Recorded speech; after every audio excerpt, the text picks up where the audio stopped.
Hey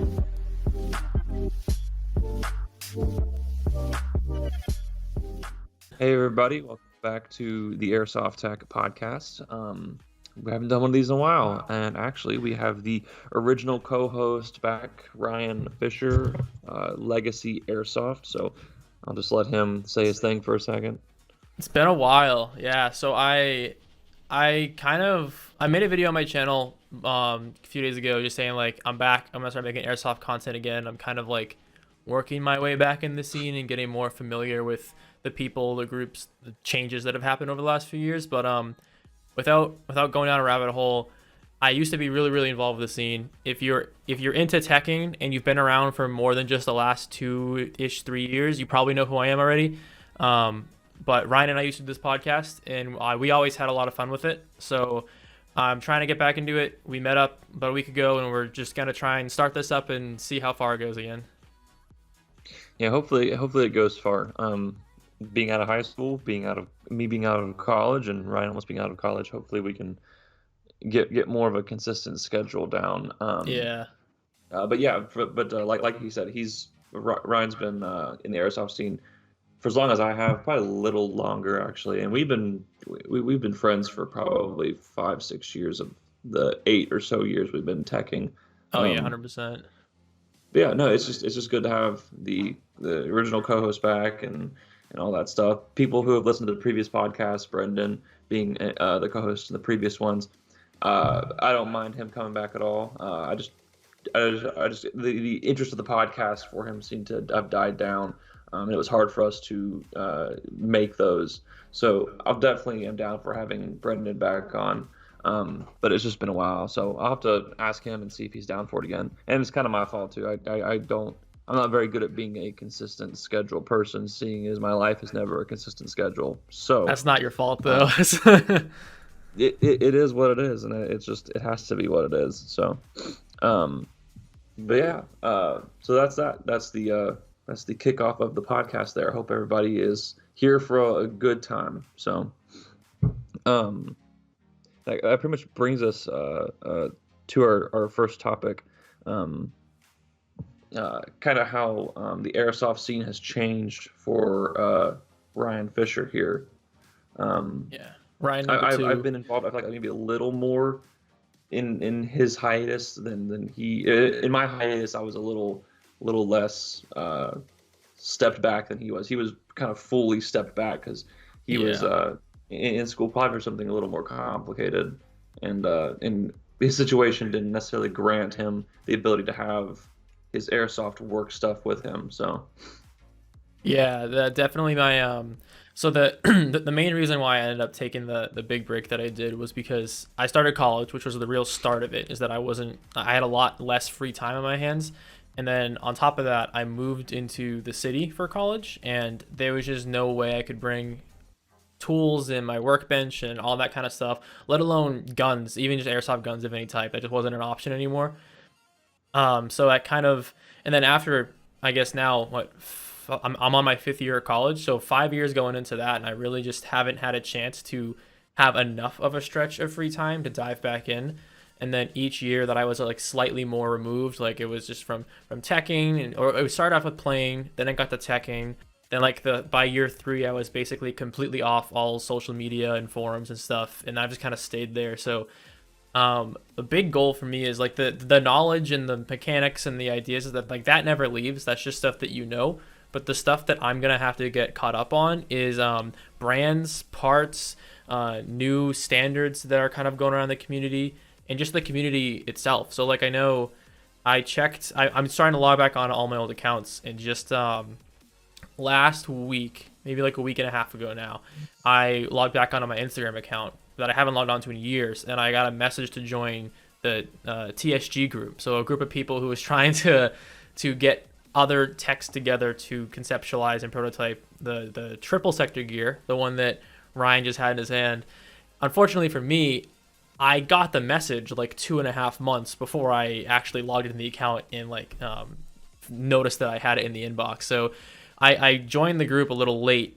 So I'm talking to those guys and getting familiar. A few faces I do recognize from way back when, but there's also a lot of faces that are new that I don't recognize.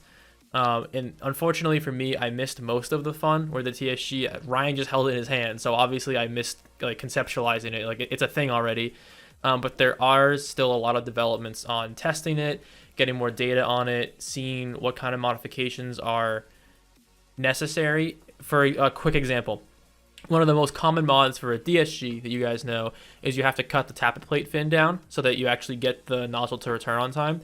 With a TSG, you have to even further modify that. So one of the things that we're trying to kind of dial in is for that tappet plate fin specifically, what length do we need it? What shape do we need it? Do we need to do only certain materials work? Like there's different brands, tappet plates have different materials. Can we try and see not CNC, but CAD our own and design our own tappet plate and see if that helps. So we're kind of in that whole realm right now because it's really easy to just chop one down like really, really short and then only test semi-auto and say, hey, it works. But that doesn't tell us like what the actual fine-tuned number should be. So that's like an example of stuff that we're still working on, even though like the gear itself is made already. Yeah. So yeah, Ryan is for those who don't know is involved in engineering and what is it, robotics? Yeah, so I'm getting a degree in mechanical and then also one in mechatronics, which is like it's basically Okay. robotics, yeah. I was gonna say I thought your undergrad was mechanical and then your grad school degree Yes. was gonna be something for robotics. So Yeah, that's what it's gonna end up being. So that's why that's I'm a not pretty graduated yet. I've still got one more semester left because I'm getting that second one.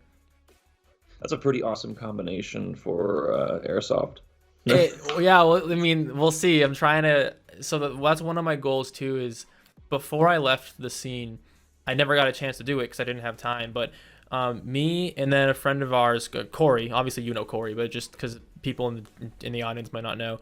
So it was actually Corey's initiative. At the time, he was trying to put together a wiki for specifically airsoft teching, and the basic idea was that he wanted to get all of the different guides and publications and walkthroughs and like everything that was like a sticky post or a document or stuff on the various forums and some basic YouTube videos and kind of compile all that info into one like a one-stop shop so we can raise the knowledge floor of the community.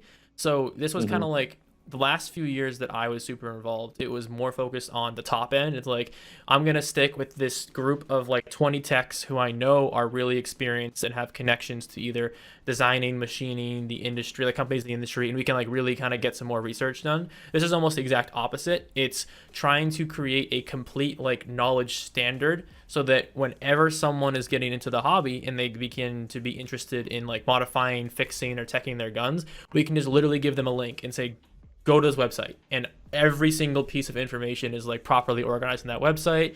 And obviously they can get help going through it, like post on forums and stuff, but it's really supposed to help cut down on the misinformation that happens with people that are starting to learn, and then they might get steps 1 and 2 but they actually don't understand steps 3, 4, and 5, and they kind of make like a logical leap on their own and they get it wrong, and then that misinformation spreads, and we're trying to help delete that.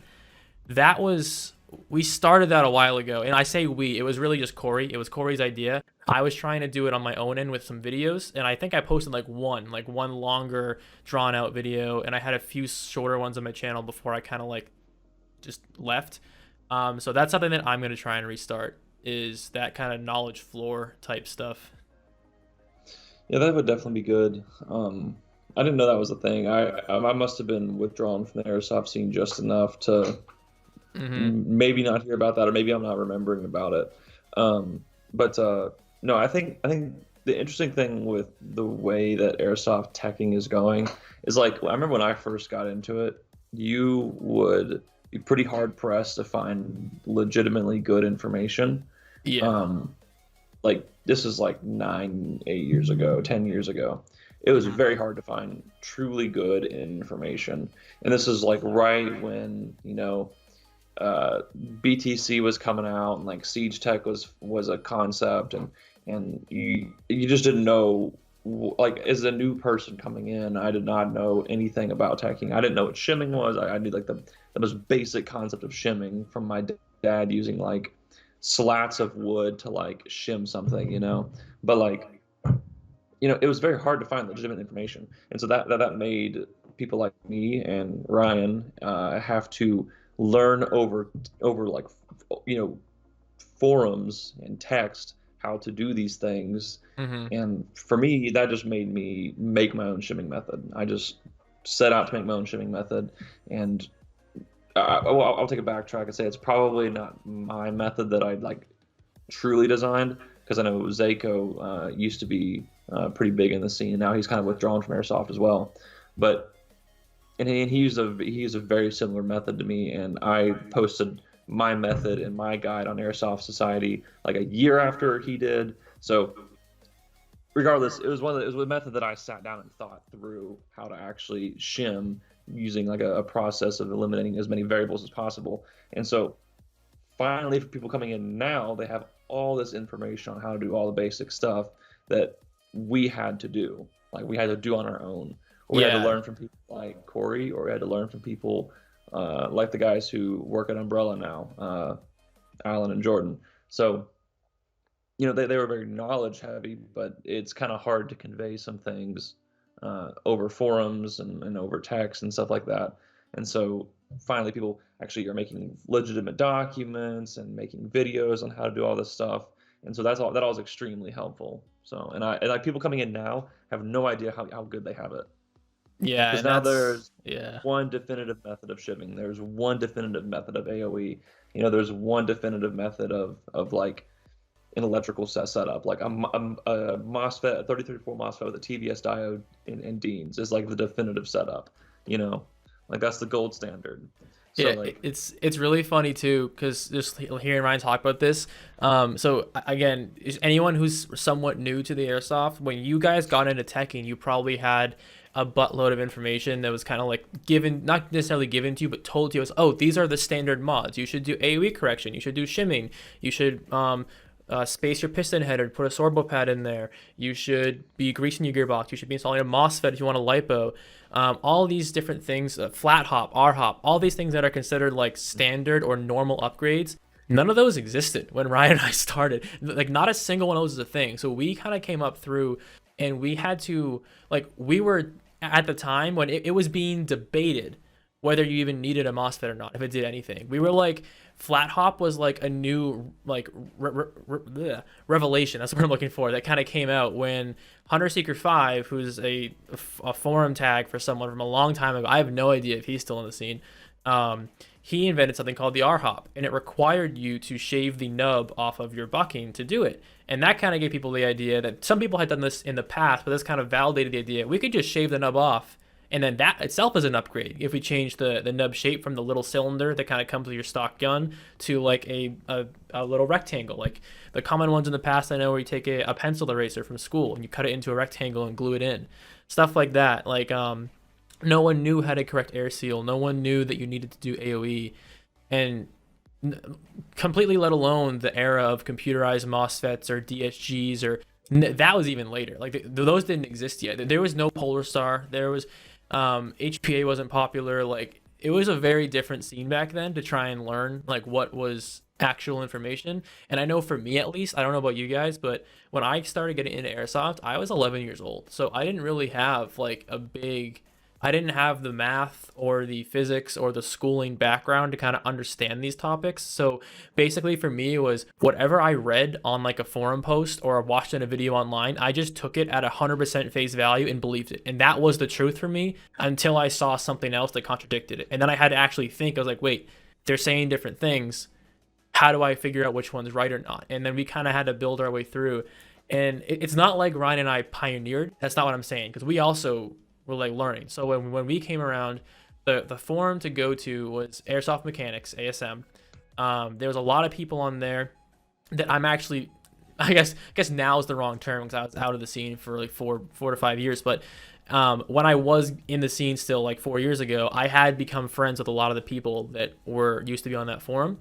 So ASM was a big one, and then Airsoft Society was the other big one that was more of a general forum. It wasn't just teching and modifications and stuff, but it had a pretty prominent teching section.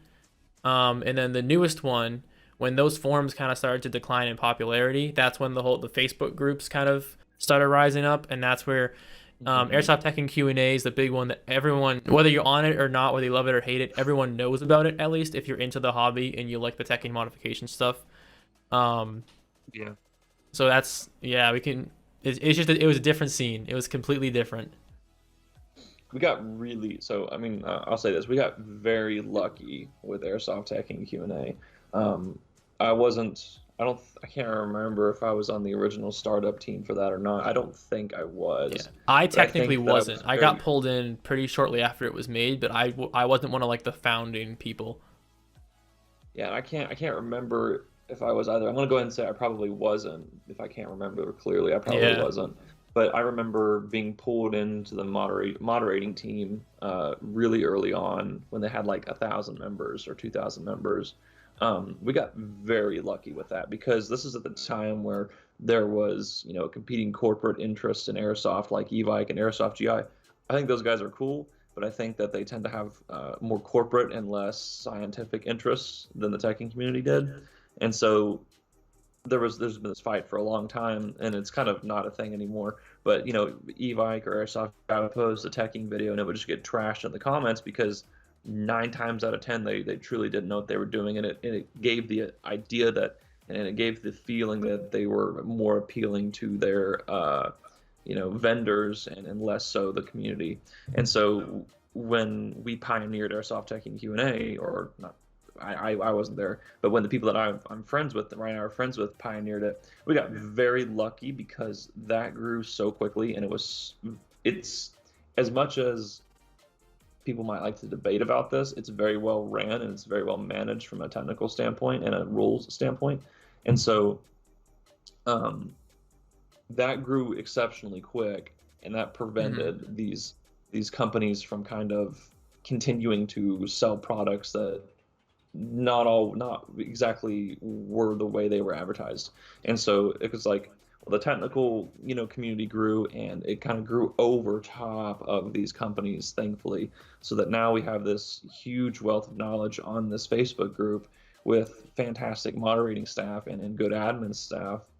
And it's just nice. It's a good thing that happened, and we got very lucky that it happened the way it did, because it very easily could have been a different group of people that started this group, and it not gone the way it did. Yeah, 100%. Because I know, so like I said, I didn't come in at the very beginning. Ryan joined before I did to help be on the staff for that group. And then I probably got pulled in around five, maybe like 4.5K members, 5K members, somewhere around there. So in the context of groups at the time, that was already huge for like, and for other airsoft groups. There was one group that was like really, really big. I forget the name of it at the time. It wasn't a teching group. It was like a general like airsoft forum on Facebook. It was really huge. But other than that, like if you make that an outlier, it would probably had like at the time I don't know like 12K members, and then that always kept growing. But if you take that outlier out, all the other airsoft groups were somewhere I want to say around like between either 0 members or like 7K at the upper limit. So being a group that was about 5K was one of the bigger ones, and it was still growing. So when I joined around 4.5, it pretty quickly grew up to like 10.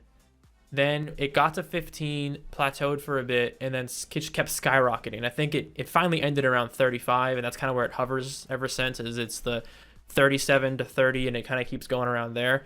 Um, but the thing with that group is that it was at first the transition was hard because it was much easier to organize Hmm. educational content at a forum setting. But the problem was that because everyone, this was just like in general in the world, everyone was getting more and more into social media at the time, that forums were kind of dying out. So, but everyone was still on Instagram or Facebook, or I guess really it was just Facebook then.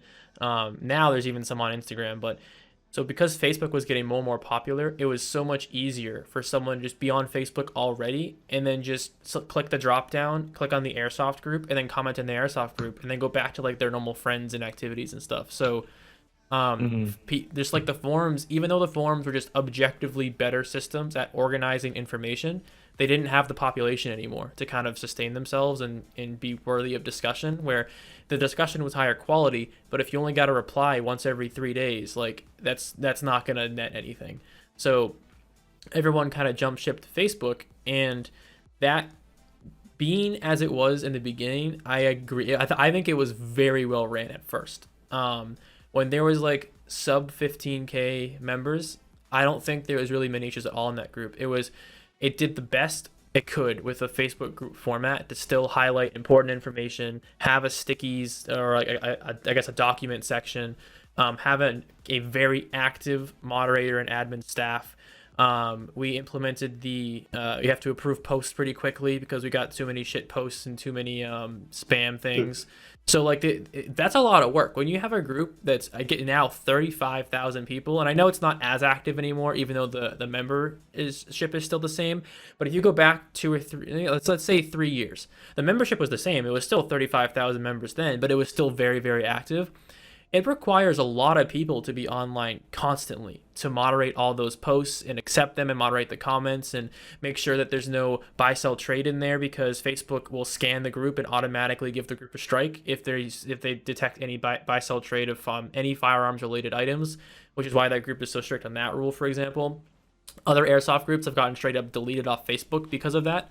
So it's really hard. And then also the growth of the group, just timeline wise, coincided with the time when a lot of the active members that were either doing airsoft as a hobby or they were just in high school, so they had a lot of free time on themselves to kind of cater to the group, they were getting older. So like for me, as the group started to peak, that's when I went to college, and I just didn't have the time to moderate anymore. I know for Ryan it was very similar. I think he went to college a year before I did, and he kind of started to taper off around the same time. Other members of the group that I can speak of, I know our friend Jacob, that I haven't talked to Jacob in fucking years, but I know he had the same idea where he just lost free time and it kind of tapered off. And when you get a group that, when Facebook is putting so many more restrictions, it requires much more modification, not modification, moderation, and your admins have less and less time just due to other life factors. But then you can't find people in the group that are knowledgeable enough and self-controlled enough to properly moderate the group. That was just a recipe for disaster. And disaster is the wrong word, because I think the group is still run actually pretty well, all things considered. But it's definitely going to be a mini project of mine, at least, to see if I can get more involved with the group again as part of this kind of coming back and get more active discussion on that group, kind of back how it used to be, the way that I remember it. Yeah, it's I don't know. It was interesting 10 years ago starting out in airsoft to see these slow changes. Just because not often do you get to be in the midst of like an actual transition of any type of community. And it was interesting actually being a part of it. And I miss it, but at the same time I do not want to go back to my late high school, early college days where college was very difficult and working and all that stuff, and it was just not a fun it was a fun time, exactly, it consumed like, it so much of wasn't. our time though. That was the big thing. Like I just felt like, I mean, I had to put airsoft on the back burner, and I didn't like doing that exactly because it's a fun hobby, but I had to. So Yeah. so let's our next topic is kind of talking about since Ryan's been away for so long, and I had been away for a period, getting updated on like these new products and TSG stuff and new standards, stuff like that. If any new standards have come out, I'm not really 100% sure if any have. But yeah, tell you what, I'm gonna let Ryan tell me what he has not. What he has not heard of since he or he has not, it does not know since he's come back. I don't know. I don't know what he Back. doesn't know. So I know. Okay, so I know right off the bat, just from joining trying to join back in some of the old group conversations of people that used to be in the scene with, and being invited to a few new. I mentioned the one I was invited to with the TSG, just kind of talking to some of those new people and trying to get some quick updates. A big change for me, obviously the TSG is the biggest one, but we can talk about that one after, because that funny story with that, just real quick aside, is that when Ryan and I were still kind of around, that used to legit be a meme between a lot of us and like the group chats that we talked to, is like it was seen as something that was so ridiculous and not beneficial. Like it's like, oh, even if it was possible, what's it gonna do that DSG or like current systems can't already do, that we didn't even consider really trying it. And I think we just really made it into like a big meme, and we'd always reference it as like a joke. And And then I come back, and literally the very first thing that someone messages me is, "Hey, we're trying to make a TSG. Can you help?" And like that was what I came back to when I entered the airsoft scene again. And like it's an actual thing. So for me, that's like really really funny. But to avoid getting too far down that rabbit hole yet, Mosfets were a big difference when I came back. So back a few years ago, there was the create your own 3034 based MOSFET that everyone kind of was like trying to do on the cheap with a soldering iron and some parts. Then there was a few kind of pre-built versions of that MOSFET you could buy. I forget what the first couple iterations, the first couple of companies or like guys brand names were, but the popular one near the end was called NukeFet. I remember that one. Yeah. Those are like just the simple 3034 $20 MOSFET chips again. And then when you go up the level, there was the BTC with the Spectre and the Chimera. And then Gate came out at the very end of kind of my tenure within the last year and a half. And those two were kind of the big guys on the block. And then now I come back and there's a company called Perun. Is that how you pronounce it? Perun.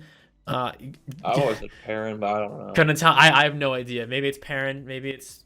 I honestly don't know. Then there's the Jeffstron brand. Seems to be kind of gaining some popularity right now. Gate has come out with more models and updates. BTC seems to have come out with a couple more Spectre at first, but then kind of dropped off and stopped making them, from what I can tell. And then there's also a new MOSFET that's been recommended to me that I just bought 2 of them last night. So I'm going to be testing them soon and see if they work.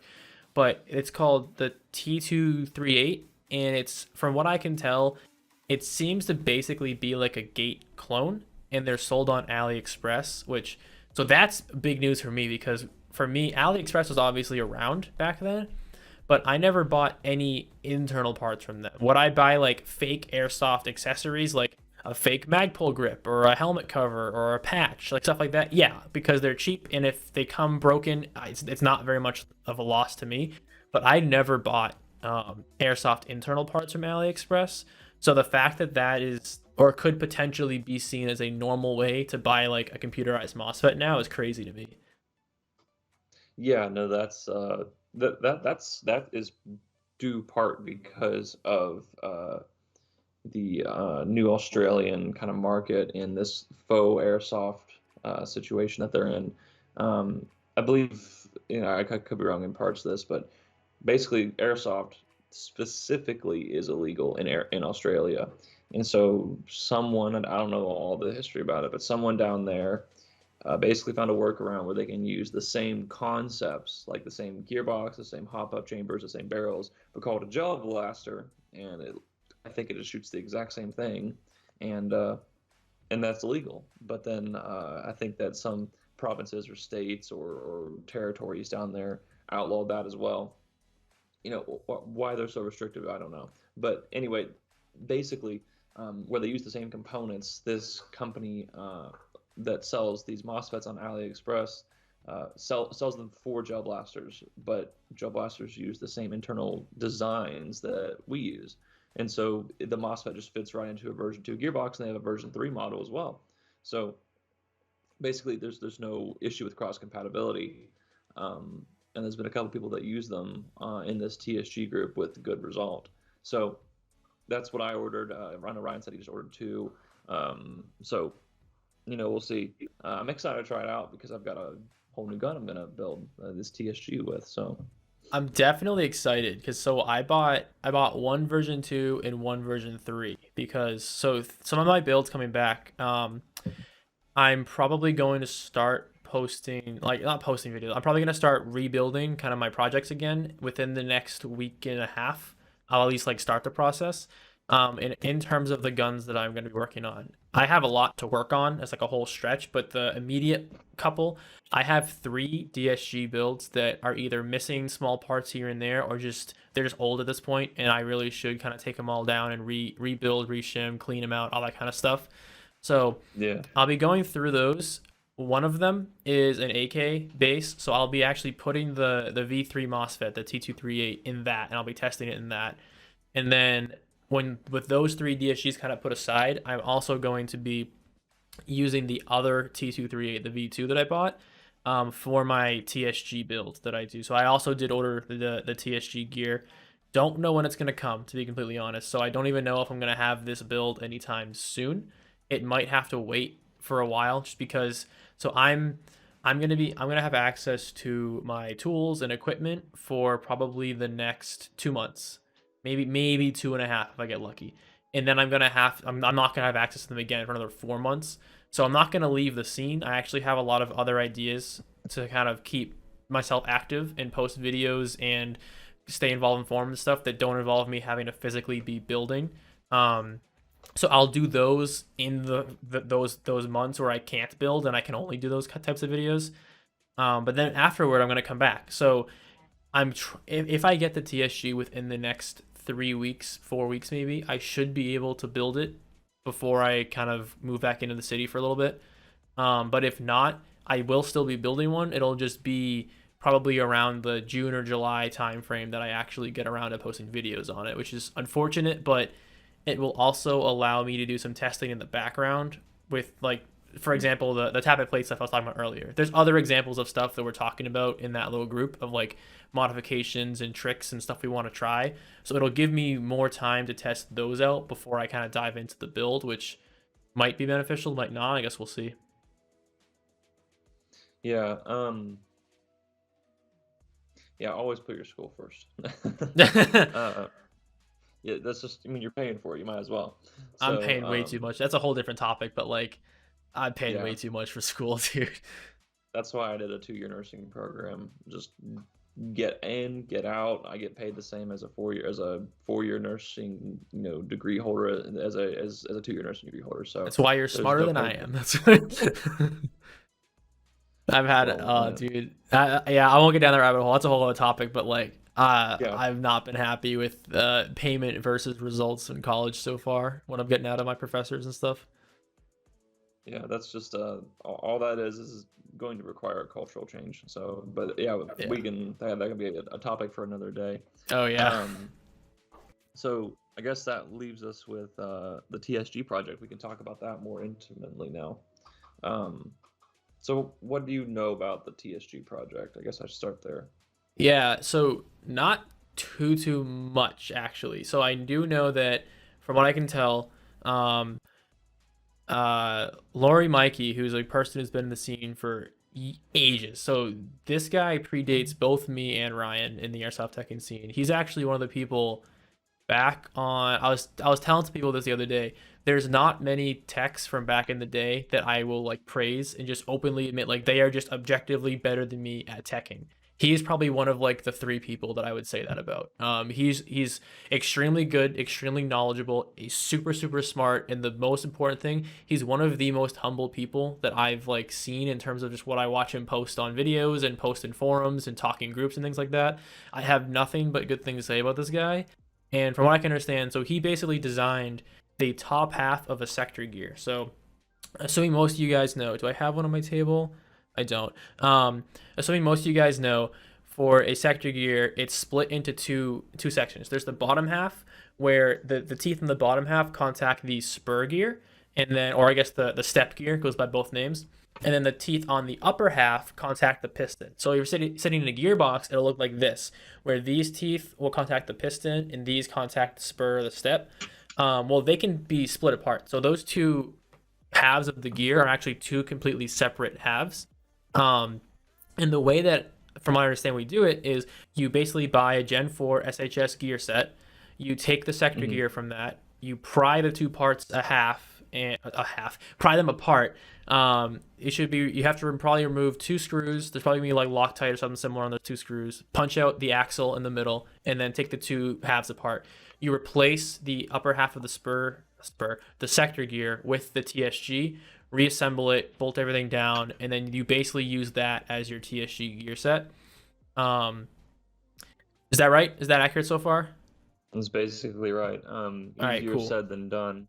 This process Yeah, because you've combined actually with the done other it, so you halves can took talk about about 30 minutes. how annoying it was because I haven't had to do it yet.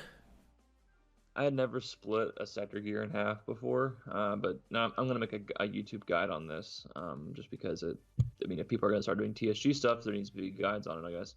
Um, but basically, I just dropped the SHS sector gear I have a vise, and so I just dropped it in the vise, and like, uh, what would you call that?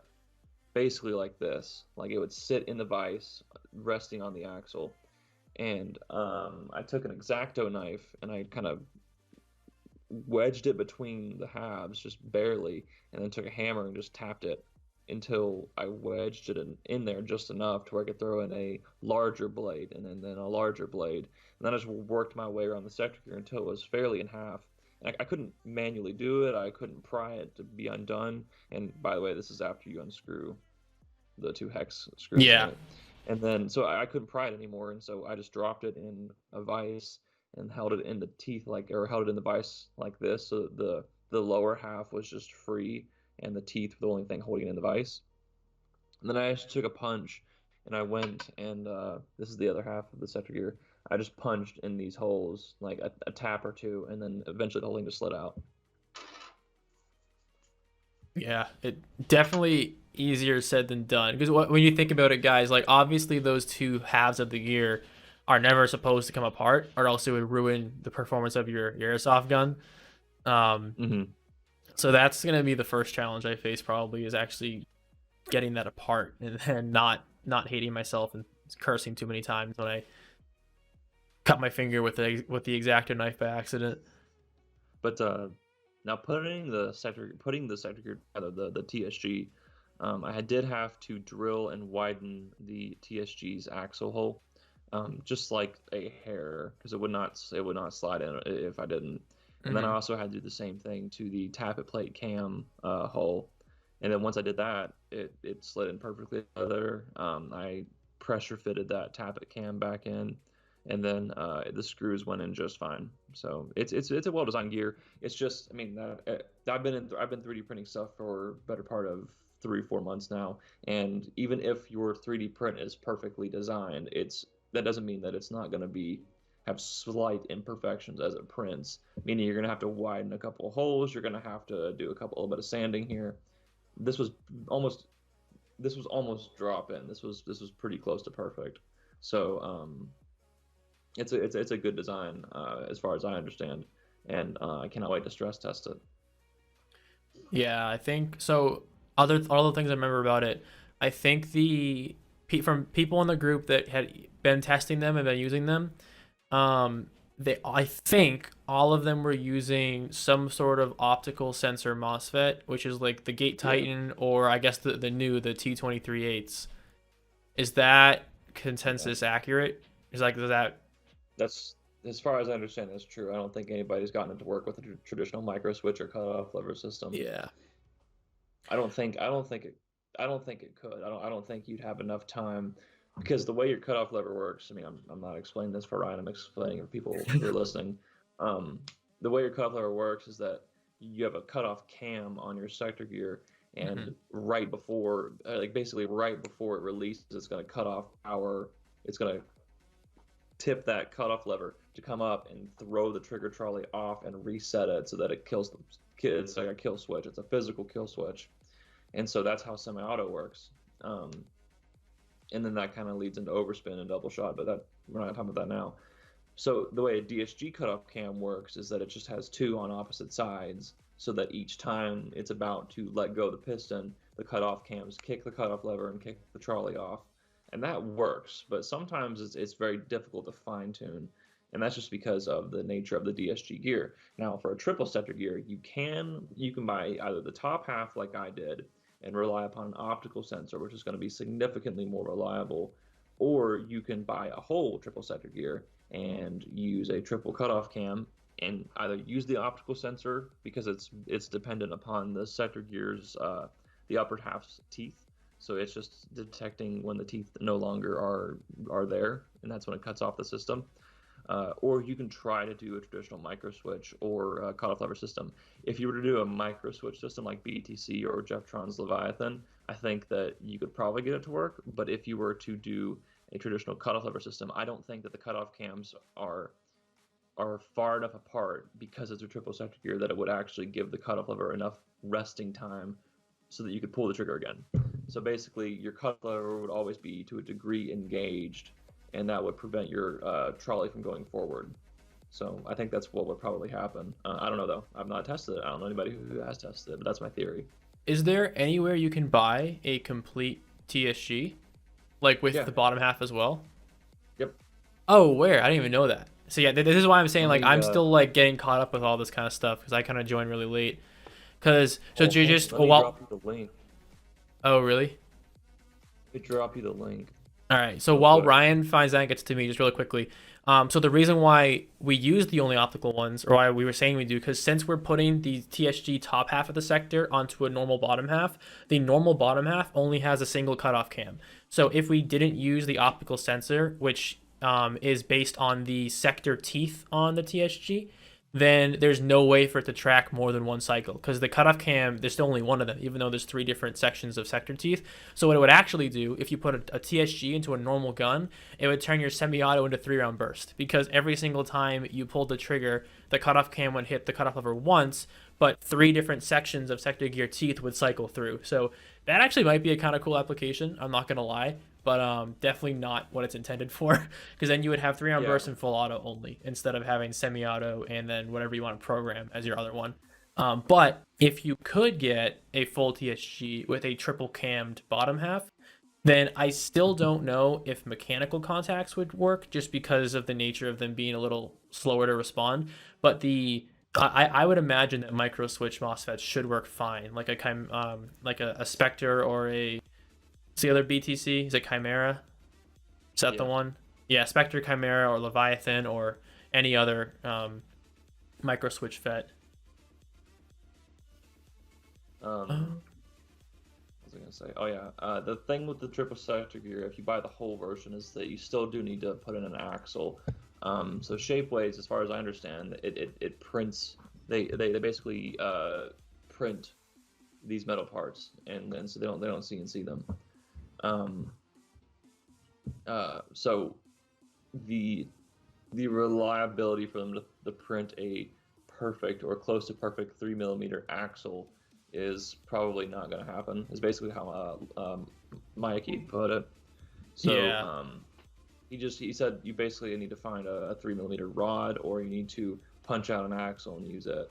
So which means I think that the cutoff cam. Let me take a look. I can't tell if the cutoff cam is integral to the axle or not on SHS gears. Hopefully it's not. Maybe you can just punch out the axle and use that if you wanted to do that. Let me see here. Right, I would think you can probably punch out, because you have to punch out the axle anyway for the top half one, right? So it would probably work the same way if you want to punch out for the whole gear. Well, whenever I punched out the whenever I halved the two, as I was doing it, I noticed that the axle was not changing. Like, it was not coming out of the lower half at all. I separated the lower half. Oh, okay. And what was the axle stayed with the lower half, and the what do you call it, tappet cam stayed with the upper half. Okay. So I've not tried to separate further. I could. I've got plenty of SHS sectors to use, and I could tell you, but no, I just sent you that link. It's got all of Mikey's designs, and you can get the top half or you can get the full thing. He did say that the top half is probably going to end up being a more reliable setup than the full, just because the process that Shapeways uses to make these. It's just not going to be as exact as the normal manufacturing for like even the SHS gears. That's just the fact. It's really cool for prototyping and testing, and like, I guess even final product, if it works and it holds up and it works fine. But if you wanted to, let's say this became a real idea in the future, and someone like Danny over at Riot or Siege Tech, I guess, wanted to like make an actual TSG gear, his process for manufacturing it would be very different than 3D printing, because it's more reliable, it's stronger, it's more exact with the lines and the cuts. I noticed on some of the pictures on them, which is just, I know this because I know about metal 3D printing, but Like the surfaces are not going to be smooth. They're going to be polished, but they're still going to be bumpy. They're not going to be perfectly even. And if any of those slight inconsistencies were to get in between, like the gear teeth, for example, that might cause an issue. So it's just stuff like that where it's not going to be as exact and it's not going to be able to hold as tight tolerances as like a CNC machining process, for example. Yeah, and whenever I look at this gear, this TSG gear, um, I can't wait for you to actually get one so you can tell me what you think. But like, Yeah. to me, it looks like they didn't use a physical abrasive material up against this gear. It looks like they used some sort of fluid up against it. Okay. Like a To finish as like opposed to like a wash polish or a off sand everything. or anything. Yeah, no, it doesn't give me that like it has a polished look to it, but to me like the texture, the polished look is too even. It looks like it was washed in something that just knocked everything off of it that could come off with that solution they used. I could be wrong. I don't know. I just see them basically printing these and tossing them in a bath that like has some reverberation to it. That's an easier automated process than physically polishing it, you know? They probably do. I wonder if it's the same because I'm assuming they probably print it and they probably have a solution that gets rid of all the support material from the print. So I wonder Yep. if they might even just be the same. They like throw it in this bath, let it sit for 30 minutes. We've got the vibrator in the bottom to kind of rock the. They probably put it on like a little cage or like a little pallet or plate, let it rock around.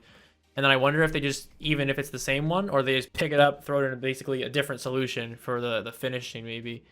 Because I know they at least, I seriously doubt they have just like hordes of people back there for all the different Shapeways orders, like picking off the support material by hand. Like that's definitely not what Right. they're doing. So they've got to just have these gigantic baths that like kind of finish all these parts for them.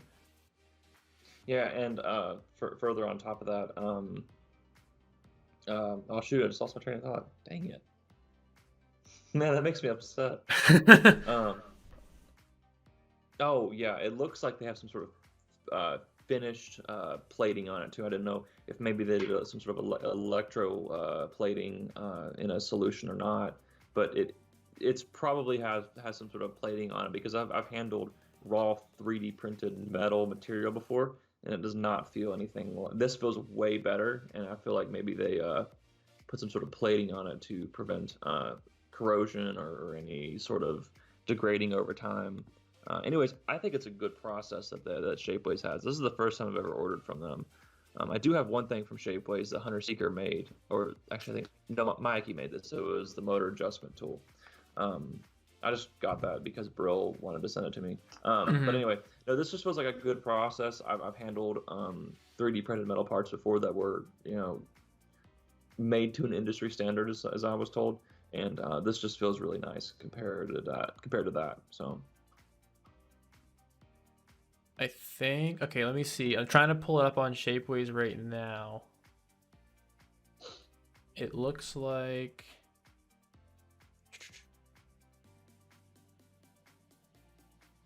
I'm trying to see if there is listed like what kind of finish it is.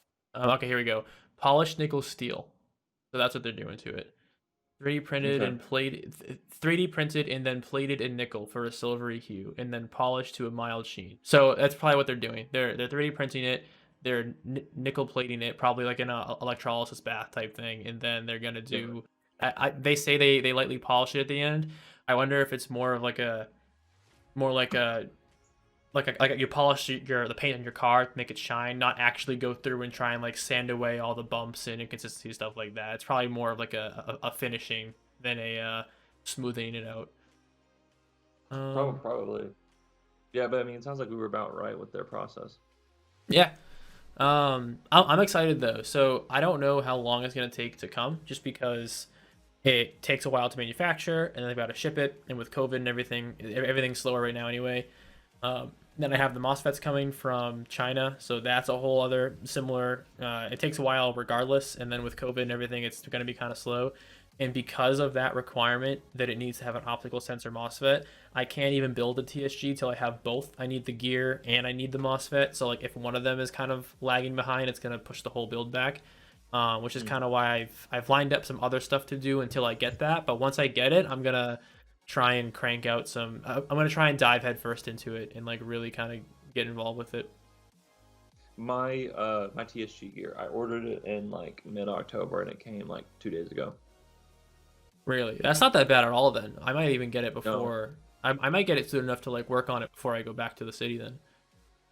yeah, no, I think you will. It came very quickly. They told me November 18th, so I was like, oh, okay.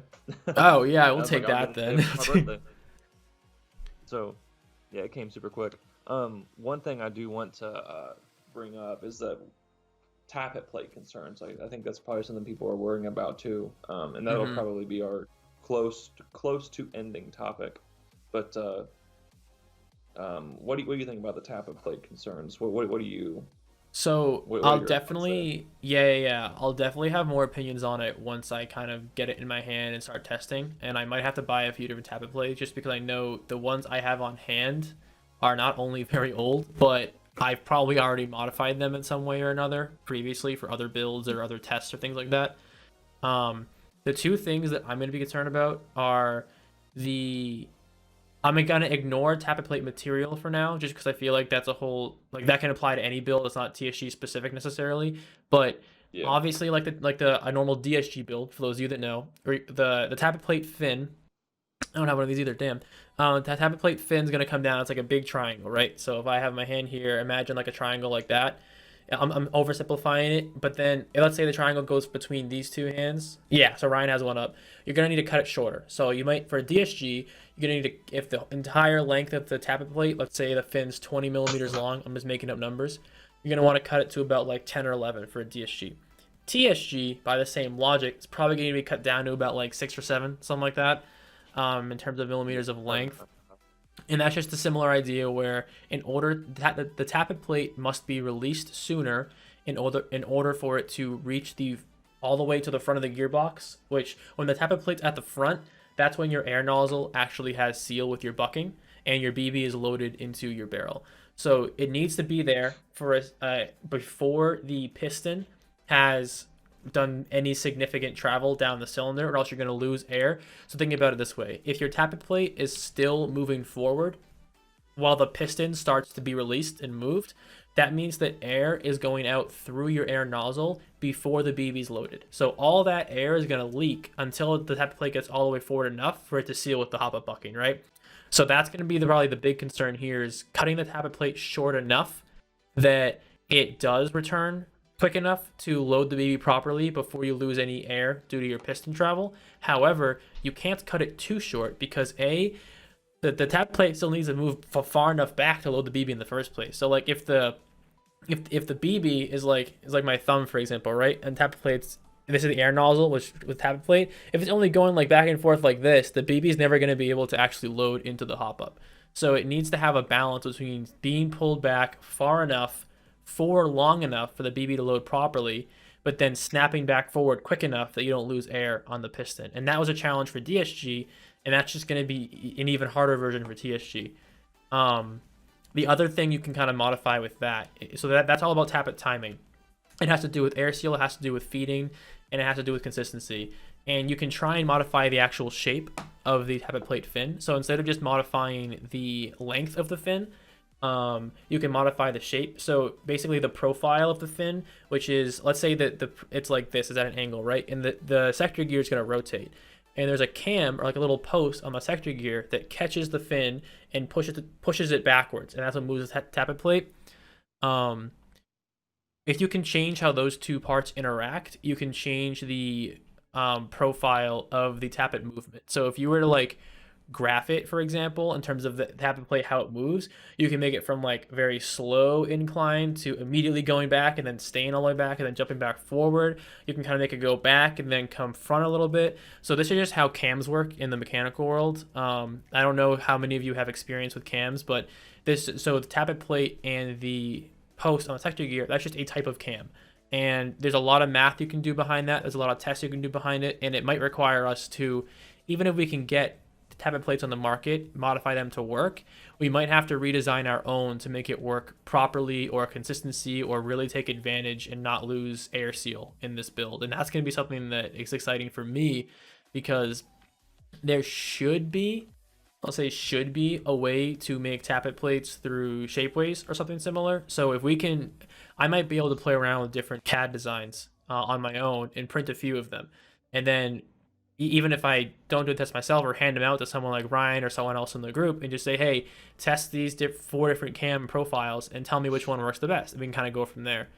So another thing that happens, and this is the last thing I'm going to say because I'm rambling a bit, but another thing that happens with tappet fins is when you cut it, they start to wear really quickly. So when you change the profile and of the way that the two parts meet, you can change the wear pattern, how quickly it wears. So it's like, even if you cut it really, really short and it works for 1,000 shots, if it's wearing down every time it cycles and now it's too small to have, it's on a fine line where it's only effective exactly at the spot you cut it at, pretty soon it's going to stop working. So that's going to be another challenge with it too, is just fine tuning it properly to make it work, but then not have one of these other issues pop up, or have it work but not in a great way.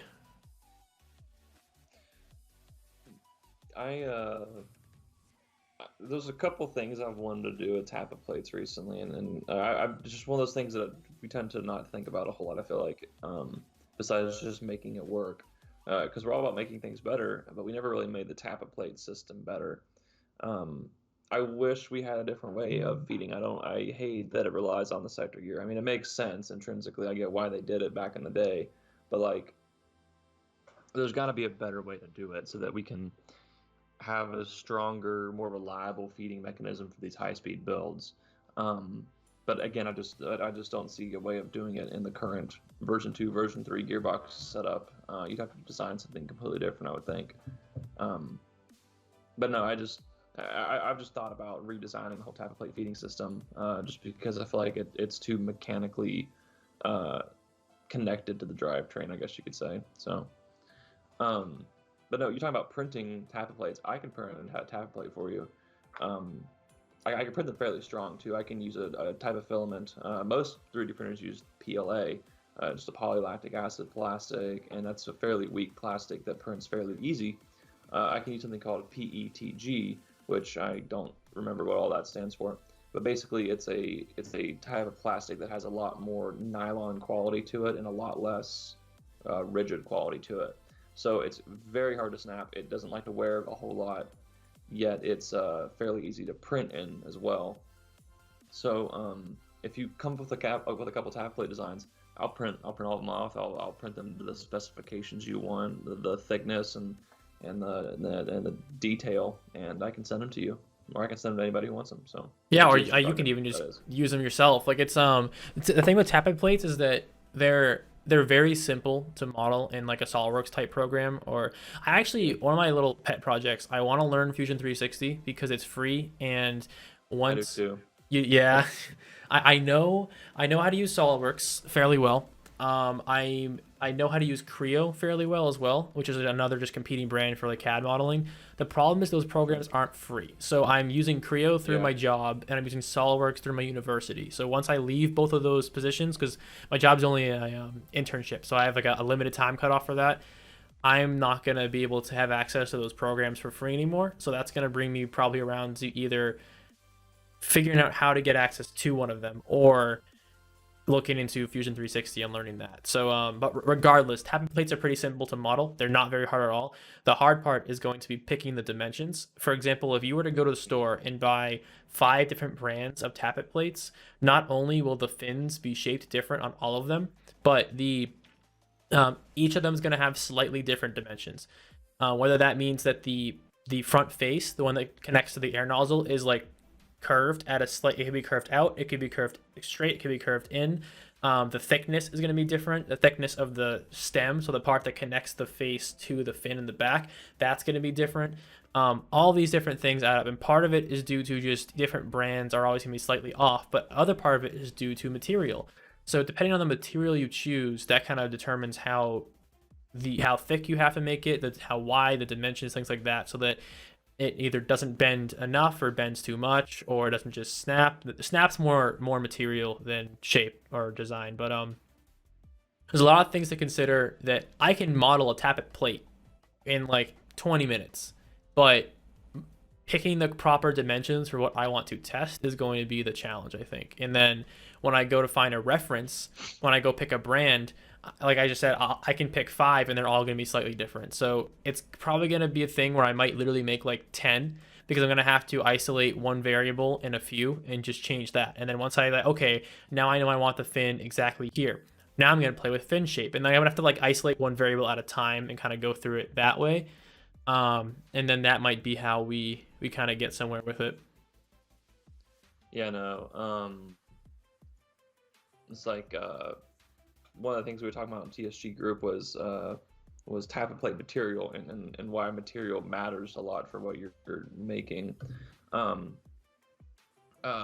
made Ryan being involved in engineering and having an undergrad in mechanical engineering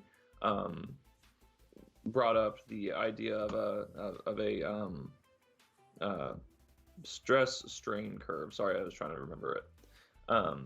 Oh yeah. Basically, you can explain that better than I can, but basically all it's saying is that it is, as far as I understand, is that certain materials may not be as hard, but they're significantly more durable in applications of impact than things that just take the impact, I guess you could say. So I'll let him take it from there. Yeah, so I can do I think we're getting a little to our max time on the podcast, but I can definitely make like a different video on this another time too.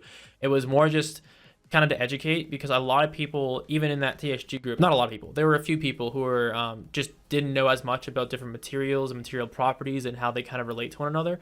So one of the things, for example, is that most material properties, when you talk about metals and plastics and ceramics, that kind of thing, they have trade-offs. So you can make something very ductile, like rubber. You can bend it, it's not going to snap, or very brittle, like glass or ceramic. But those are usually it's one or the other, right?